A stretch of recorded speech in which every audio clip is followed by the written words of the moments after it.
Hi, Mr. Smith. How are you? Thank you very much.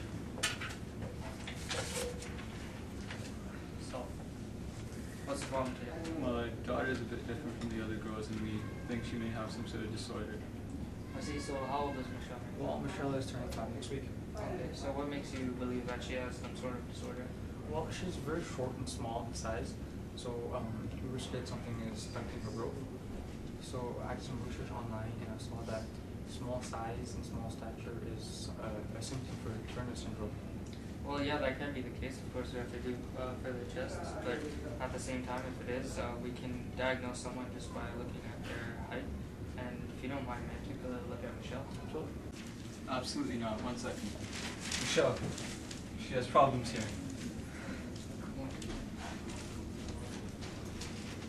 Sit down. This is Dr. Jones. He's going to take a look at you today. No, Mom, you look scary. Don't worry, he's not going to give you a needle today. It's fine. Are you sure, Mommy? Yes. Yeah, my name is Dr. Jones. We're going to see what's wrong today. If you feel any sort of pain or discomfort, just let me know. Would you mind taking a seat, please? Can I see your hand?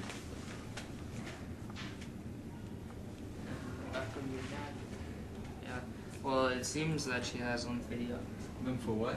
Lymphedema, it's a swelling that causes puffy hands and a neck, and sometimes some extra folds around the neck. Is that bad?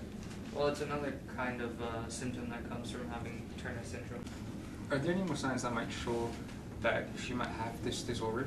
Well, the most distinguishable signs come around when she's a teen or adulthood, so it's hard to tell thus far, but later on she'll show symptoms such as size and hearing problems and folds around the neck. Alright, and then when you say there are more signs to come in the future, can you specify what they might be? Yeah, when they're about teenagers, when puberty hits, usually it's low breast development and menstruating cycles don't occur as often as they normally would. Just like as while she's growing up, there'll be puffy hands, puffy feet, folds around the neck, same stuff. Do the irregular periods have an effect on pregnancy? Yeah, it will have an effect on pregnancy. You won't be able to produce eggs to have a healthy baby. But there are some treatments that we can go over. You can't be serious. Unfortunately, that's just how it is. Are there any treatments possible? Yeah, I'll explain specifically after we know for sure that it is Turner syndrome. How do you plan to confirm that she in fact does have it? Well, there's many ways we can do it. One is taking a karyotype test, and basically we just look at the quantity or quality of her chromosomes and just analyze it from there. We can also perform a blood test where we just check for any chromosome abnormalities. Mrs. Smith could have taken an amniocentesis test where amniotic fluid around the fetus is removed and tested for chromosome defects, but now it's obviously too late. Well, was there any way that we could have guessed that she might have a disorder? Like, is it something you inherit? Oh, no, not at all. In many cases, it's the result of a mutation in the sex chromosomes. The X chromosome is usually completely missing as a result of non-disjunction. What? The chromosomes don't separate properly during meiosis. You must have studied grade 11 biology. Oh, I didn't like biology too much memorization. That's what a lot of people say, a lot of memorization. Anyway, usually only the second X chromosome is affected. It is either completely missing or damaged. In other words, instead of having 46 chromosomes, a person would just have 45.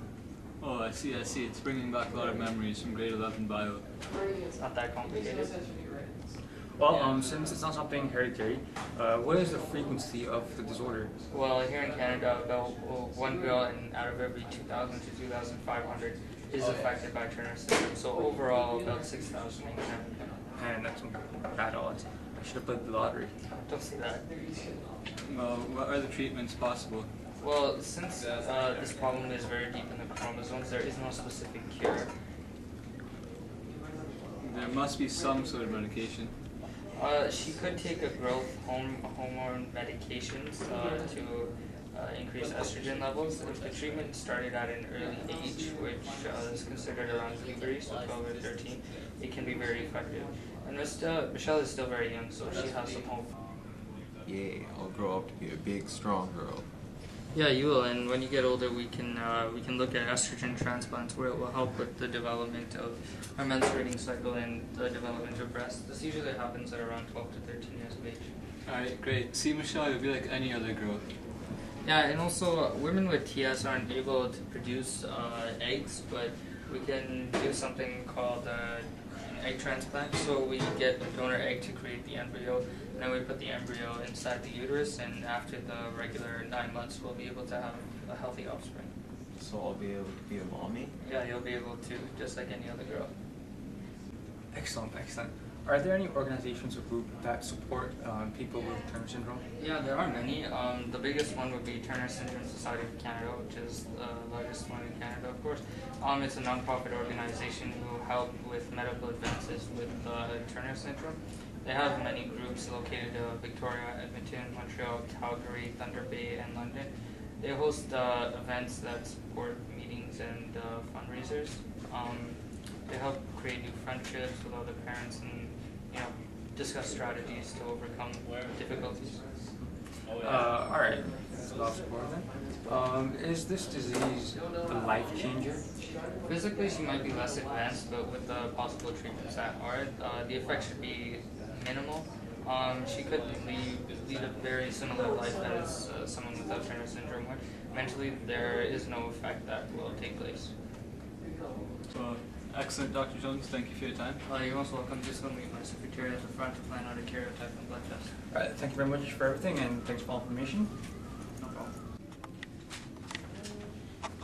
Alright, well, Michelle, say thank you to Dr. Jones. Thank you, Dr. Jones. You're most welcome. Have a good day.